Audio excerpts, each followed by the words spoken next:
ফণিমনসা, বনের পরী, ছোট ডাকাত, বড় ডাকাত, ছাগল ছানা ও ঝড়। ফণিমনসা, তুমি স্টেজে এসে বসো।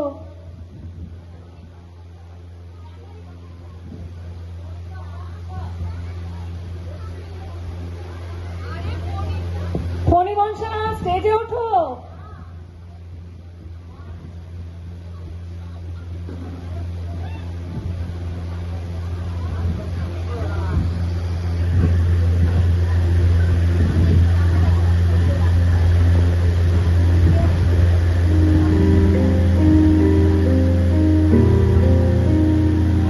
গভীর বন, তার ভিতরে ছোট্ট একটি ফণিমনসা।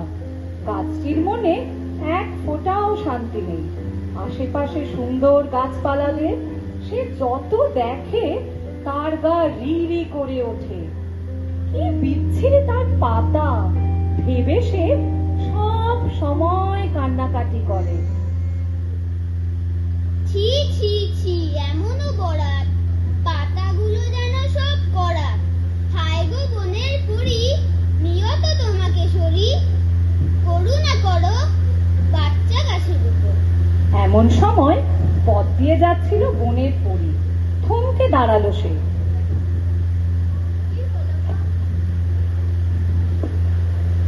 কি হলো গো আমার ছোট্ট ফণিমনসা, কাঁদছো কেন?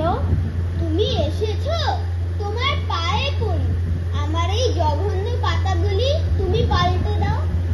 আচ্ছা, তুমি তো বেশ ভালোই আছো, তাও তোমার কিসের প্রয়োজন বদলের? না না পড়ি, আমার এই কাটা গড়া পাতা ভালো লাগছে না, তুমি বদলে দাও। আচ্ছা বেশ, তাহলে কিরকম পাতা তুমি চাও? তুমি আমাকে সুন্দর সোনার পাতা করে দাও। সোনার পাতা? বেশ, তথা। এই বলে বনের পরী সোনার পাতা দিয়ে অদৃশ্য হয়ে গেল।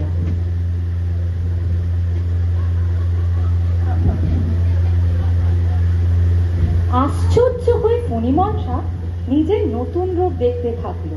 কাটা ভরা পাতা মিলিয়ে গজিয়ে উঠল অজস্র ঝলমলে সোনার পাতা।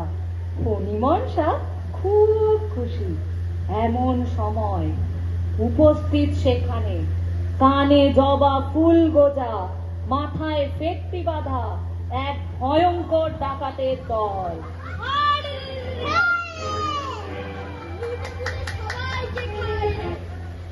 আমার সঙ্গে শত্রুতে কে পারবে?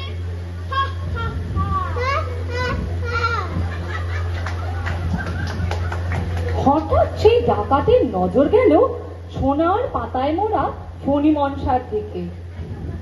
আরে আরে আরে, গাছটা সোনার পাতা মোড়া, ছিঁড়ে ছিঁড়ে সব নিলে বড় লোক হয়ে যাবো রে।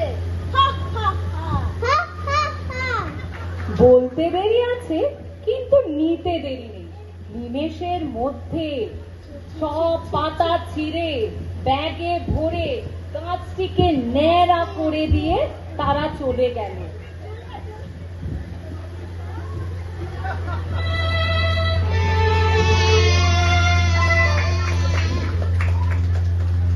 আহা উহু ওহো, ব্যথায় মরে যাই গো পড়ি, আবার গো তোমায় ডাকি, করুণা করো বাঁচাও আমাকে পায়ে পড়ি। কি হলো গো আমার ছোট্ট ফণিমনসা, কাঁদছো কেন? দেখো পড়ি, ডাকাতেরা আমার কি হাত করেছে, আমার আর সোনার পাতা চাই না। তাহলে কিরকম পাতা তুমি চাও?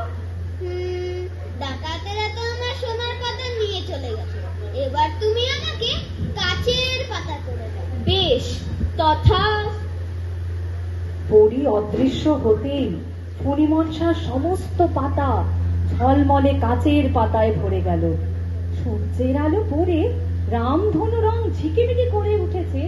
ফণিমনসা তো আনন্দে আত্মহারা। কিন্তু এমন সময় আকাশ কালো করে ধেয়ে এলো দুর্দান্ত এক ঝড়।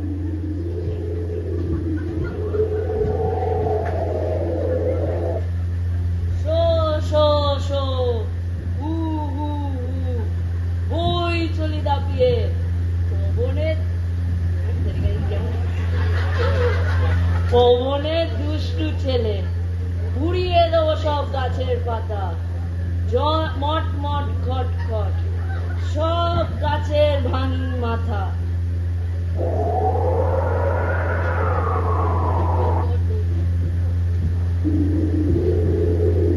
উল্টো পাল্টা করে দেবো সব, এটাই আমার পণ। ভেঙে দেবো এই গাছের পাতা, ঝন ঝন ঝন।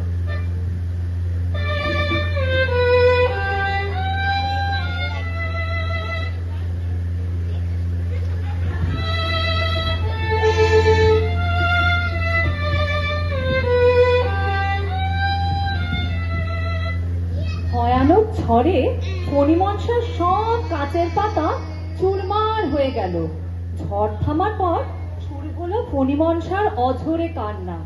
হায় গো বনের পরী, কোথায় তুমি? বাঁচাও আমাকে, আসো তাড়াতাড়ি। আবার কাঁদছো কেন আমার ছোট্ট ফণিমনসা? দেখো পরী, ঝড় আমার কি সর্বনাশ করেছে। আমার আর গাছের পাতা চাই না, এবার তুমি আমাকে সবুজ কচি পাতা করে দাও। বেশ, তথাস্তু।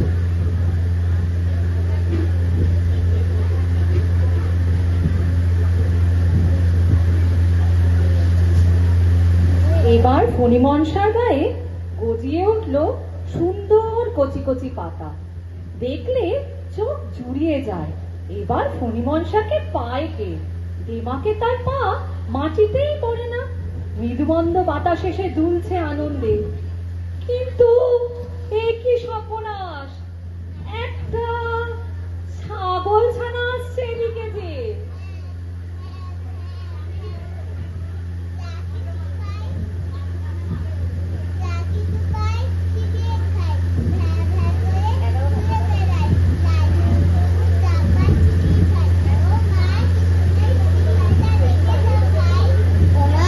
কি ভয়ানক! দয়া করো, ছেড়ে দাও আমায়।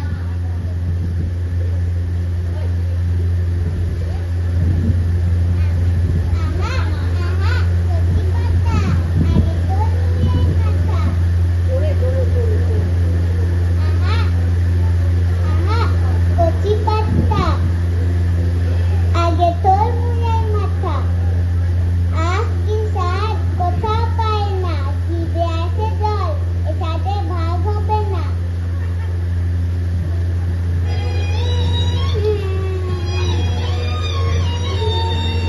কিছুক্ষণের মধ্যেই ফণিমনসার সব পাতা চিবিয়ে খেয়ে চলে গেল ছাগল ছানা। কোথায় গো বনের পরী, বাঁচাও আমাকে, পায়ে পড়ি।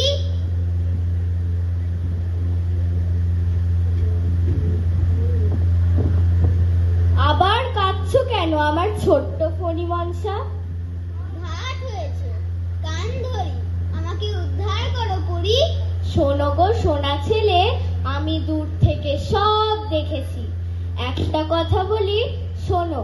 যে নিজের অবস্থা ও চেহারা নিয়ে সন্তুষ্ট না থাকে, তার তোমার মতোই দুর্দশা হয়, বুঝলে? শিক্ষা হয়েছে কিছু? এবার বলো, কি চাও তুমি? আমার আর কিছু চাই না পরী, খুব শিক্ষা হয়েছে। আমাকে তুমি আমার কাটা ভরা ছুচালো পাতায় ফিরিয়ে দাও, তাই আমার সবচেয়ে ভালো। এই তো শেষমেশ সুবুদ্ধি হয়েছে তোমার। নিজের রূপে চিরকাল সন্তুষ্ট থাকতে শিখে গেছো। বেশ, তাই হোক, তথাস্তু।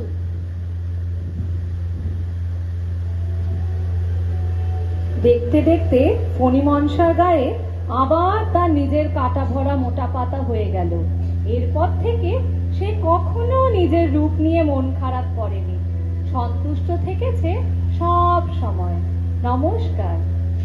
আমাদের সবাই এক এক করে উঠে এসো, সবাই এসো, দাঁড়াও। ফণিমনসার ভূমিকায় ছিল ঋষিক ঘোষ, বড় ডাকাত ঋষান ঘোষ, ছোট ডাকাত সার্থক সাহা, ছাগল ছানা বেদত্রয়ী সাহা, ঝড় আদিত্য সরকার, বনের পরী কৃত্তিকা সরকার আর আমি অদিতি সরকার সূত্রধর। নমস্কার।